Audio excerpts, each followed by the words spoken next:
पवार आणि अजित पवारांच्या राष्ट्रवादीचे पुण्यात दोन वेगवेगळे वर्धापन दिन होणार आहेत। 10 जूनला पवारांच्या राष्ट्रवादीचा वर्धापन दिन पार पडणार आहे। या मेळाव्याला पवारांच्या राष्ट्रवादीचे आमदार, खासदार, पदाधिकारी उपस्थित राहतील। तर पुण्यातच अजित पवारांच्या राष्ट्रवादीचा वर्धापन दिन साजरा होईल। दोन्ही राष्ट्रवादी एकत्र येण्याची जोरदार चर्चा सुरू आहे। या पार्श्वभूमीवर या मेळाव्यांकडे आता विशेष लक्ष लागलंय।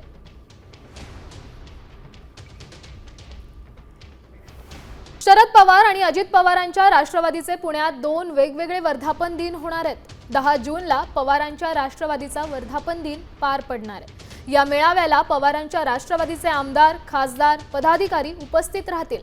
तर पुण्यातच अजित पवारांच्या राष्ट्रवादीचा वर्धापन दिन साजरा होईल। दोन्ही राष्ट्रवादी एकत्र येण्याची जोरदार चर्चा सुरू आहे। या पार्श्वभूमीवर या मेळाव्यांकडे आता विशेष लक्ष लागलंय।